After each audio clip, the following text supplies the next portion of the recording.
할렐루야. 우리 좌우에 계신 분들과 인사하십시다. 샬롬.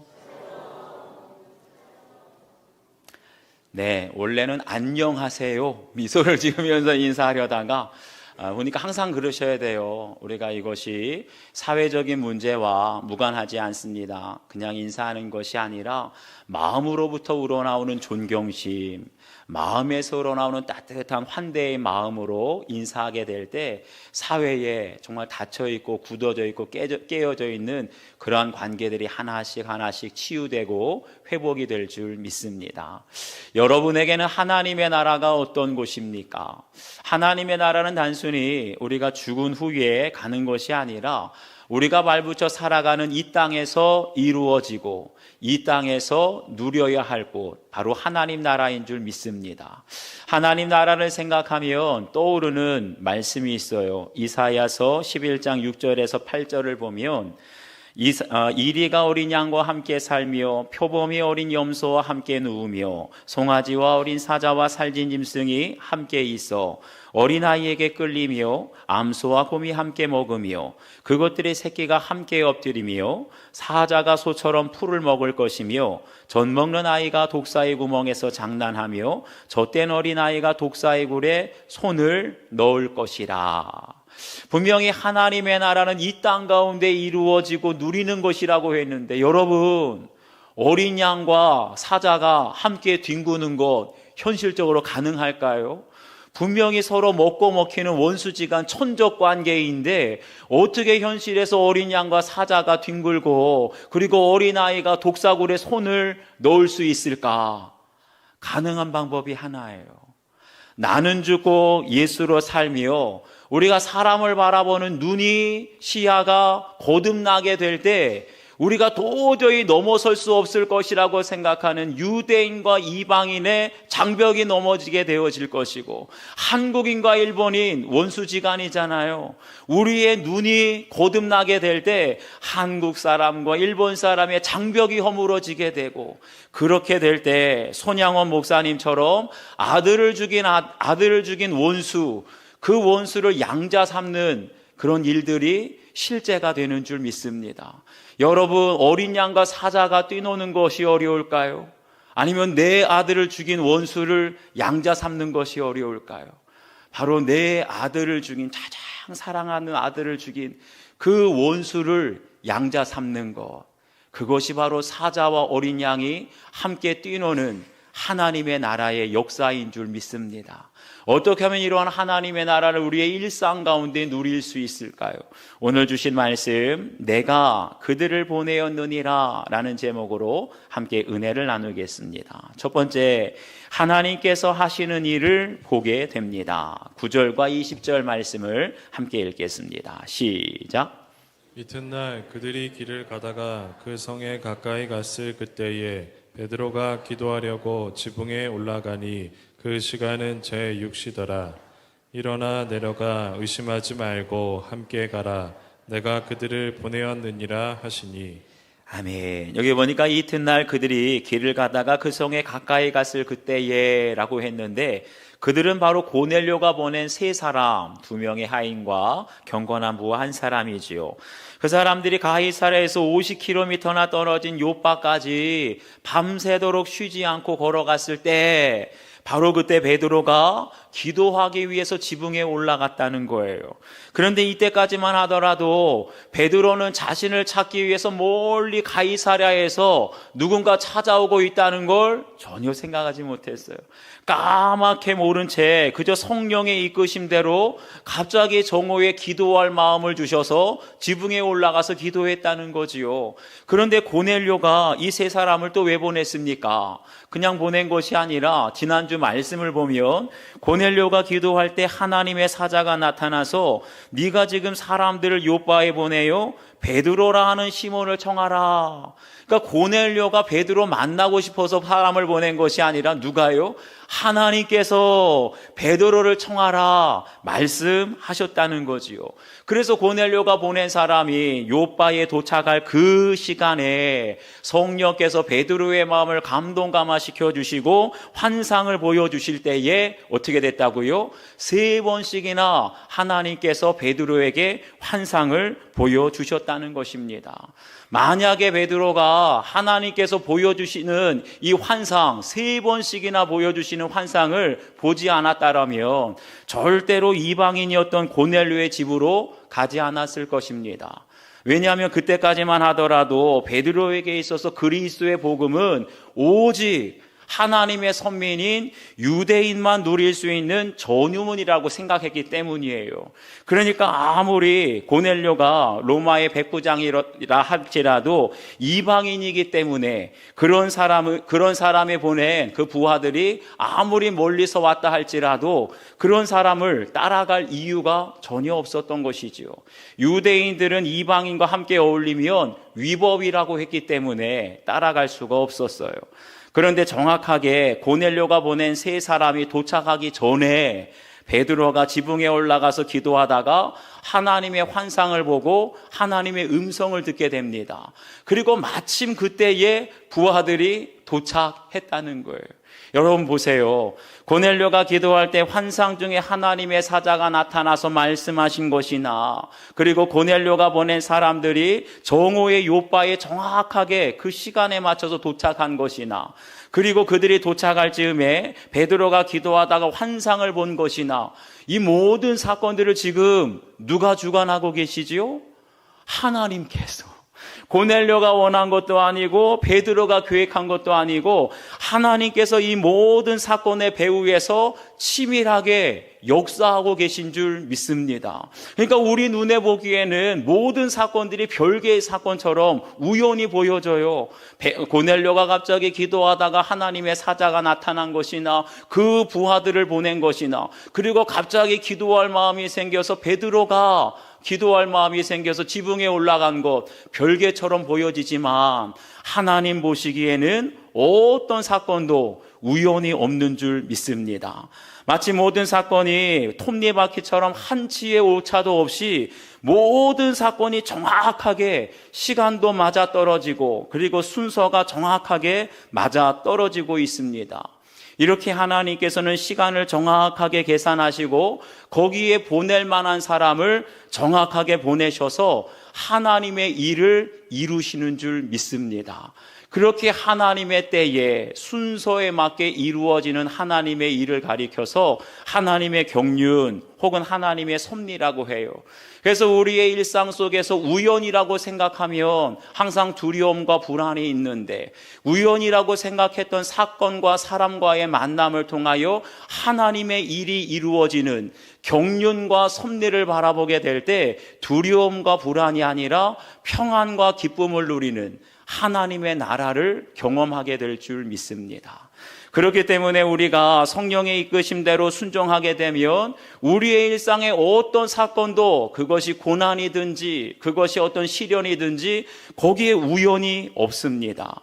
제가 세미나에 참석했다가 누군가를 만나게 되었는데 그때는 우연인 줄 알았는데 나중에 보면 어떤 사역을 할 때 그분이 중요한 동역자가 될 때가 있어요.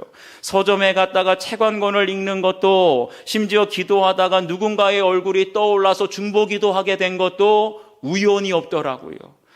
오늘 새벽에 혹은 철야 때 누군가가 갑자기 생각해서 기도하게 되면 나중에 반드시 어떤 역사가 있고 사건이 있게 되는 거예요. 그렇기 때문에 우리가 매 순간 예수님을 바라보고 예수님이 이끄시는 대로 순종하게 되면 오늘 내가 만나게 된 그 사람, 내가 오늘 설교 중에 혹은 라디오를 통해서 듣게 된 새로운 사실들, 그리고 기도하다가 떠오르게 된 그 사람을 위한 간절한 중보기도, 이 모든 사건들이 하나님의 일을 이루는 과정이 되는 줄 믿습니다. 하나님은 톱니바퀴와 같이 실수가 없으세요. 순서도 시간도 정확하게 맞춰서 우리가 우연히 만난 것 같은 그 사람, 그 사건, 그 기도를 통하여 하나님의 역사, 하나님의 일을 이루시는 줄 믿습니다. 이것이 보여지게 될 때 모든 의심이 사라지고 우리의 일상에 일어나는 고난의 사건들, 아픔의 사건들이 하나님의 일을 이루어가는 하나님의 나라를 누리게 될 줄 믿습니다. 한번 적용해 보세요. 혹시 왜 나에게 이런 일이 일어났을까? 왜 이런 사람을 만나게 됐을까? 의아하게 생각하는 일은 무엇입니까?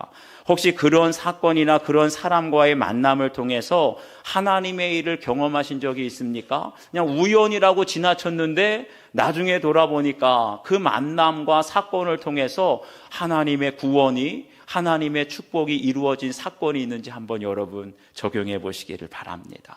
두 번째, 내 안에 있는 편견이 깨어지게 됩니다. 10절과 11절 말씀을 우리 함께 읽겠습니다. 시작.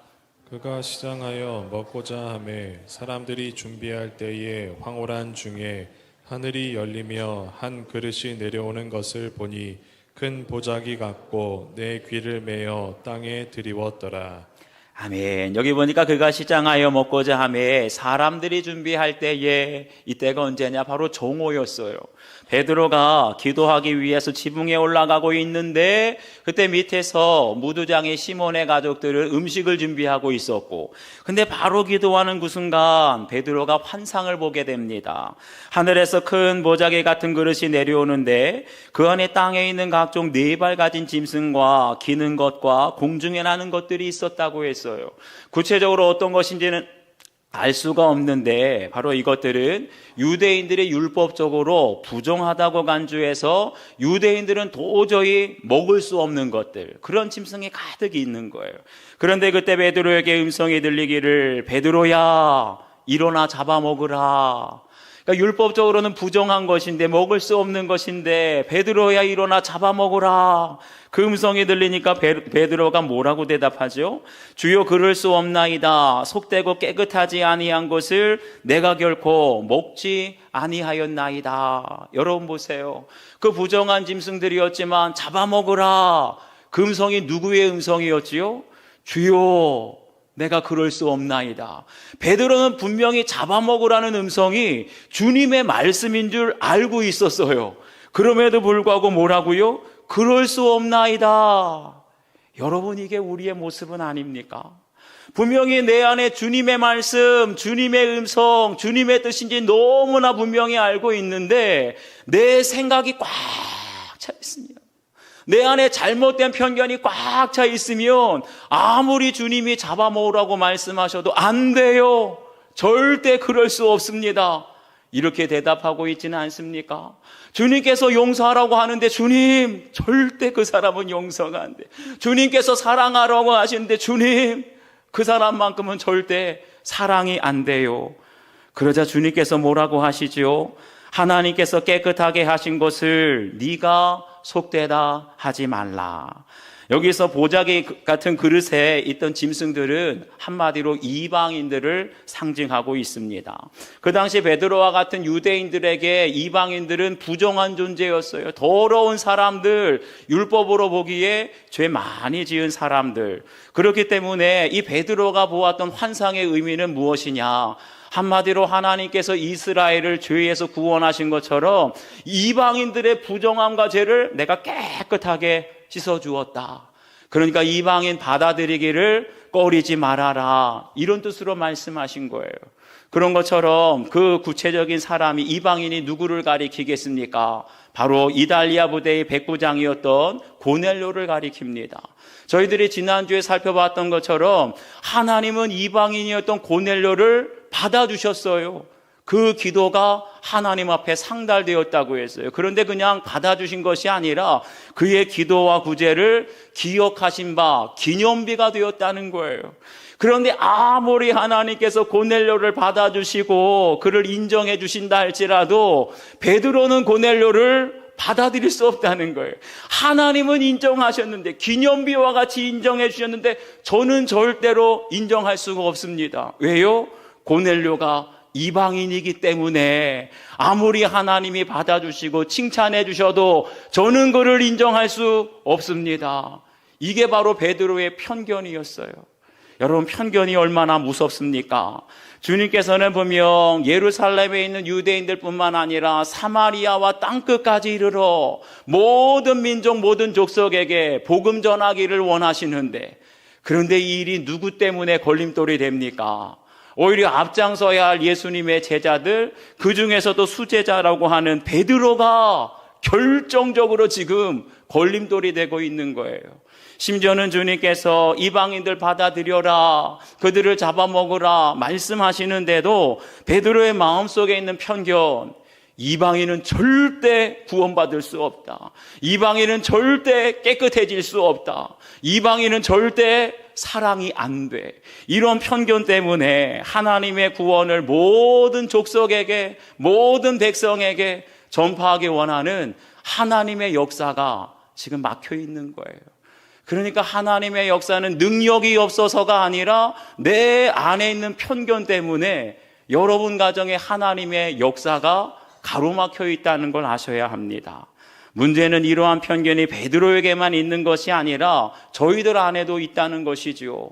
하나님께서는 분명 저와 여러분을 통해서 하나님의 역사가 우리의 가정, 우리의 직장을 통하여 이루어지기를 원하시는 줄 믿습니다. 뿐만 아니라 우리의 삶을 통하여 생수의 강이 여러분의 가정과 직장, 교회 모든 사람들에게 흘러가기를 원하시는 줄 믿습니다. 우리의 삶을 통해 구원의 역사가 일어나기를 원하고, 우리의 삶을 통해 치유의 역사가 일어나기를 원하고, 다시 한번 우리의 삶을 통하여 가정과 직장에 기쁨과 화평과 사랑이 생수의 강처럼 흘러가기를 원하시는 줄 믿습니다. 이를 위해서 분명히 저와 여러분에게 은사도 주시고 능력도 주셨어요.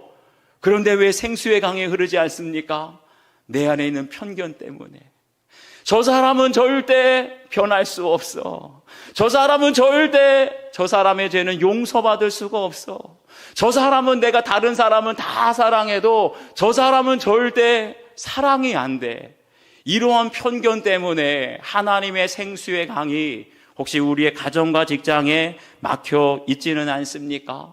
여러분은 과연 예수 그리스도를 믿고 영접한 후에 여러분 안에 다른 사람에 대한 편견이 다 깨어졌나요? 정말 미운 사람, 꼴 보기 싫은 사람, 저 사람은 절대 평생 만나고 싶지 않아, 함께하고 싶지 않아, 그런 사람이 다 사라지셨습니까? 여전히 우리 주위에 사자와 같이 보이고 이리와 표범과 독사처럼 보이는, 나에게 항상 상처를 주고 나를 항상 위협하는 그런 사람으로 보이지는 않습니까? 바로 그러한 편견 때문에 하나님의 역사가 막히는 것입니다. 그런데 이러한 편견은 내가 아무리 노력하고 내가 아무리 용서하려고 해도, 기도해도 편견이 깨어져요, 안 깨어져요? 바뀌지가 않아요. 우리의 노력으로는 바뀌지가 않고, 언제 베드로의 편견이 깨어지느냐? 내가 그들을 보내었느니라. 주님께서 말씀하실 때 비로소 베드로가 순종하며 나아가게 돼요. 절대 이방인은 안 돼요, 절대 고넬료는 안 돼요 그러시는데, 내가 그들을 보내었느니라. 이 말씀이 믿어지고 순종하게 될 때 사람을 바라보는 편견이 깨어지게 될 줄 믿습니다. 주님은 오늘도 저희들에게 말씀하세요. 나에게 정말 내가 생각이 도저히 변화될 것 같지 않은 그런 사람이 있지 않습니까? 어떤 사람에게는 부모가 그럴 수 있어요. 어떤 사람에게는 마땅히 사랑해야 될 남편 혹은 아내, 다른 사람은 몰라도요, 주님 절대 그 사람은 변화되지 않아요. 어쩌면 자녀가 그럴 수 있어요. 너무나 사랑스러운 자녀여야 되는데 자녀가 때로는 왼수가 되고 상처가 되고 절대로 바뀔 것 같지 않은, 그런데 주님은 내가 너를 변화시킨 것처럼, 도저히 변화될 것 같지 않았던 내가 예수 그리스도의 십자가의 은혜로, 나는 죽고 예수로 사는 십자가의 복음으로 변화된 것처럼 내가 그들을 변화시킬 것이다. 도저히 용서할 수 없는 사람, 내가 너의 용서할 수 없는 죄를 용서해 준 것처럼 내가 그들의 죄를 용서해 주리라. 도저히 사랑할 수 없는 그 사람을 마찬가지로 주님 말씀하세요. 내가 그들을 사랑했다. 사랑하는 여러분, 내 의지대로는 안 돼요. 그런데 내가 그들을 보내었느니라. 내가 그들을 변화시킬 것이다. 내가 그들을 용서하고 내가 그들을 사랑했다. 이 말씀대로 순종하며 우리의 편견이 깨어지게 될 때 우리의 가정과 직장과 교회 안에서 다시 한번 생수의 강이 흐르고 하나님의 사랑과 희락과 화평이 넘치는 하나님의 나라로 변화가 될 줄 믿습니다. 한번 여러분 적용해 보세요. 주님의 말씀인 줄 알면서도 주여 그럴 수 없나이다 라고 대답하고 있는 것은 무엇입니까? 주님의 뜻을 너무나 분명히 알아요. 내가 사랑해야 될 사람, 내가 용서해야 될 사람, 내가 찾아가야 될 사람. 근데 절대 안 돼요. 그럴 수 없어요. 아직까지도 그렇게 말하고 있는 것은 무엇인지 한번 적용해 보세요. 그래서 생수의 강이 흐르지 않아요. 내 안에 저 사람은 절대 변하지 않을 거야 라고 편견을 가지고 있는 사람은 누구입니까? 하나님은 변화시키기를 원하시는데 내 편견 때문에 하나님의 역사가 막혀 있어요. 혹시 절대로 안 된다고 포기하고 있는 그 사람 한번 주님께 올려드리시기를 바랍니다. 그래서 내가 먼저 변화될 때, 그럴 때 여러분 가정에 지금까지 변화되지 않았던 관계, 그 사람이 변화되는 역사가 있게 되길 주의 이름으로 축복합니다. 세 번째, 사람을 바라보는 눈이 달라집니다. 21절과 22절 말씀을 함께 읽겠습니다. 시작. 베드로가 내려가 그 사람들을 보고 이르되 내가 곧 너희가 찾는 사람인데 너희가 무슨 일로 왔느냐? 그들이 대답하되 백부장 고넬료는 의인이요 하나님을 경외하는 사람이라. 유대에 온 족속이 칭찬하더니 그가 거룩한 천사의 지시를 받아 당신을 그 집으로 청하여 말을 들으려 하느니라 한대. 아멘. 여기 보니까 베드로가 지붕에서 기도하다가 내려왔는데 마침 그때 하나님의 정확한 타이밍이죠. 고넬료가 보낸 부하들을 만나게 됩니다. 내가 곧 너희가 찾는 사람인데 너희가 무슨 일로 왔느냐? 이렇게 묻게 되면 그 부하들이 그냥 형식적으로 사무적으로 대답할 수 있어요. 지금 12시간이나 걸어오지 않았습니까? 지치고 피곤하게 되면 우리는 이달리아 부대의 백부장인 고넬료가 보낸 사람인데 당신을 모시러 왔습니다. 이렇게 퉁명스럽게 대답할 수도 있었는데 사무적으로. 그런데 어찌된 일인지 고넬료가 보낸 사람들이 그냥 형식적으로 사무적으로 대답하는 것이 아니라 베드로에게 이 고넬료란 사람이 어떤 사람인지 아주 자세히 설명하고 있어요. 시킨 것도 아닌데. 뭐라고 말합니까? 첫 번째, 백부장 고넬료는 의인이요. 이 말은 무엇이죠?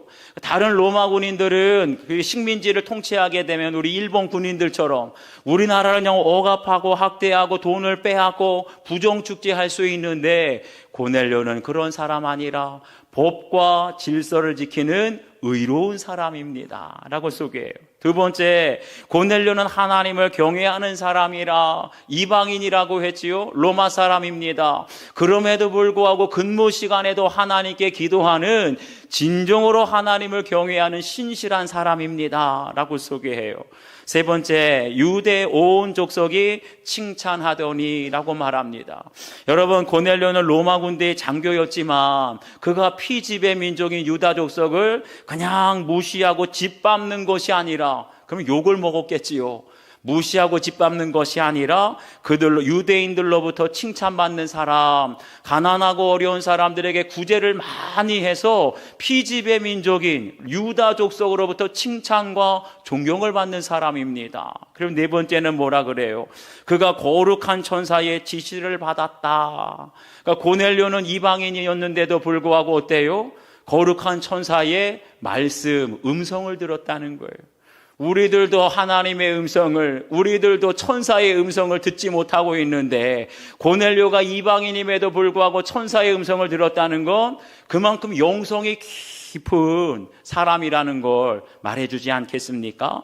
여러분, 고넬료의 부하가 이 베드로에게 하는 말을 들으면 여러분 어떤 생각이 드세요?